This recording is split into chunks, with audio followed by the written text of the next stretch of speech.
Next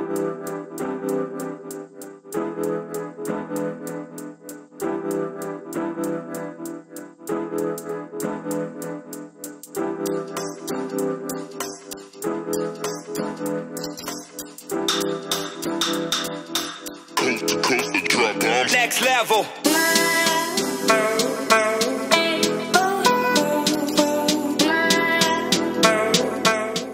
To our school, Thank you. And you are really very famous from your works. And can you first please introduce yourself? Sure. My name's Tyler Weiss. I'm a visual effects producer. I live in Vancouver, British Columbia, and for the past 4.5 years I've been working on Game of Thrones, starting on season 6 up through season 8 now, just finished this summer. And when and how did you realize you wanted to do VFX? I was just thinking about it the other day with my partner there.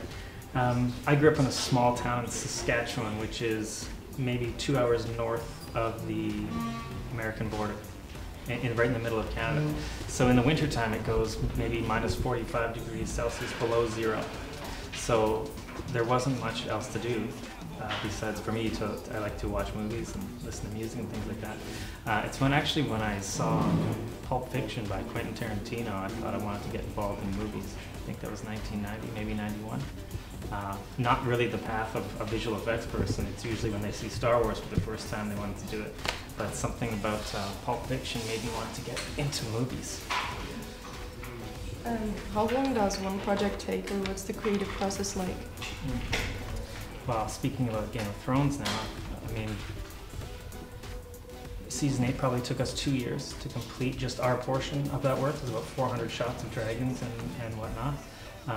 The creative process is you get the scripts from the studio. My creative process, because I'm the producer, read the scripts, break down the scripts, each individual shot that we're going to do. You know, dragon flies over buildings, dragon flies into oceans, things like that. Everything is mapped out, and then usually the studio, in this case HBO, would provide concept art, different things. We also had, from a creative perspective, we had other seasons to go back in on and reference and look at what they'd done before. So a lot of that work, you know, was established, so we just had to make sure we stayed in that world for the previous seasons, and obviously try to improve it as best we could. So what does one need to do to work in this field? Well, it definitely takes a bit of a passion, that you know that you want to be a filmmaker, or you want to be a visual effects artist, for example, an animator or a compositor, or a modeler, any one of those disciplines. You have to have a passion for it, for sure, and certainly a background of art, at least a good interest in it. When I first started, there was no schools to go to, not really. Especially coming where I was coming from, there was no school to attend, and there was nothing at the time that we could go to, and even on YouTube, there wasn't any kind of lessons you could take. Now things have changed so much. There's schools like the Centre for Entertainment Arts in Vancouver that we have, where we have industry people teaching. So a good step would be to, if you're interested in it, start working on your own. I mean, it doesn't take anything to go out and read a book or two and get the software yourself and start working with it. Shoot your own photography and put some visual effects over if you want to try that. But then obviously going to a good school with people who are, you know, doing it, that are teaching it. There's easier ways than how I had to do it. It was just, you know, going out there and trying, getting a job and making your way. Now there's definitely a path you can take with people who are in the field and looking to help young students get involved in the industry. And you've worked on both television and video games, and how does the process differ between those two mediums? The process is similar creatively, she asked. Depending on what you come from. For my work in the video game field was advertising. So we would take, for example, like, let me think of one, Assassin's Creed or something like that, and then set it into create 3D trailers, similar to a movie, but promoting the games. So with my experience within video games as well, it's similar. It's obviously different. There's quite a bit of technical details that need to go into video games that aren't so much in movies, obviously, because the game has to work. But you know, there's similar things. I mean, especially in the cinematics now, with video games, you go into those story modes. Making those cinematics is very similar to making a movie, making an animated film for sure. What's one hardship about your job that people usually wouldn't guess? One hardship about my job, it's very difficult. There's dealing with a lot of money. You're dealing with an artistic thing, so it's not like paint this wall blue. It's abstract. Everybody has a different feeling about what they listen to music. Does that sound sad to you? Not really. It's subjective. The work is subjective. So when you put your work in front of a studio executive or something, they think, no, that's not quite it. And then you think, okay, and then you go back again. It's really hard to hit the creative, but once you do, it's very rewarding. So there's a lot of iterations. There's a lot of different. You get different notes on different shots, so you have to keep doing iteration after iteration after iteration. So when you watch Game of Thrones, if you've watched it, you'll see a shot go by and you think, oh, it was good. But we did that 1,200 times in a row for a 1 second shot, 1,200 times, 1,200 versions, let's say. Sometimes we go more, sometimes hopefully we go less. So that is a hard thing to keep going after a long, long time until you get it perfect, or you get it perfect to how the client would like it. So that is a hardship that you don't think about too much from the other side, just watching the show. And we did that 1,000 times, and you think, oh wow, that's a lot of times to do that. So, what sort of software or hardware do you use in this field? Me as a producer, I mean, we use the normal stuff, kind of accounting stuff like Microsoft Excel, but Maya for the animators and compositors. Use a software from the foundry called Nuke, 3ds Max, Photoshop, obviously, Final Cut. There's so many now.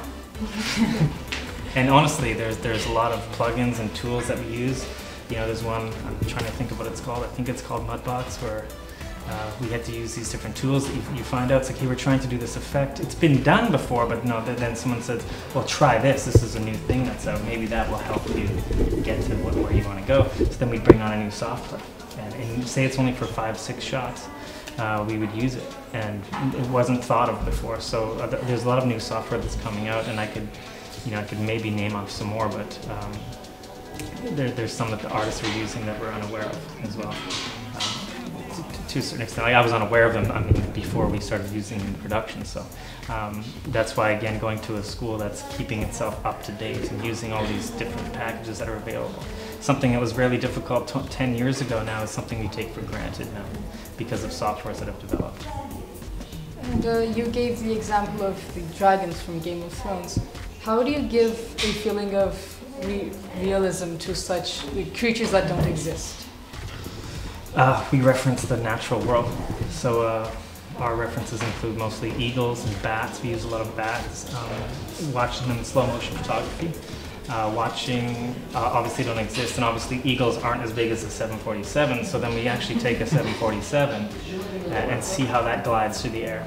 We found some footage actually of someone pushing the limits of one of those giant planes. So we use reference of 747s, we use reference of eagles, bats, giant birds, condors, things like that, how do they move their wings, and then setting it and making sure that that is set into the real world. So obviously dragons don't exist, but we have to at least get as close as we can to nature so that you might believe just for that second that they exist. And I think that Game of Thrones did accomplish that. When you look at the visual effects, it looks like a natural beast moving, so you're not taken out of the story, and that was the entire point.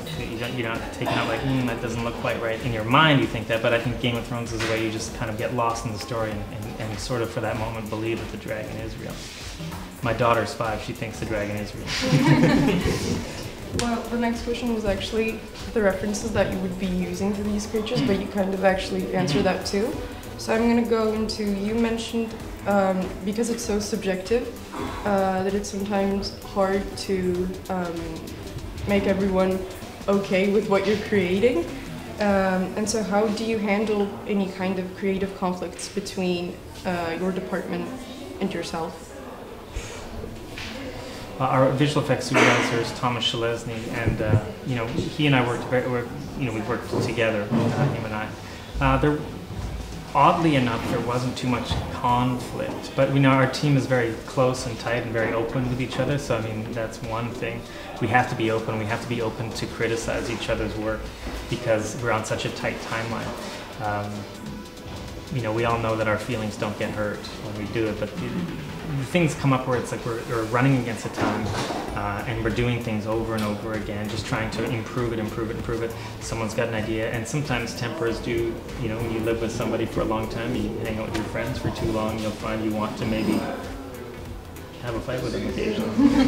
So those things do happen, but just keeping an open dialogue with everybody, and we know that this is work and this is nothing personal.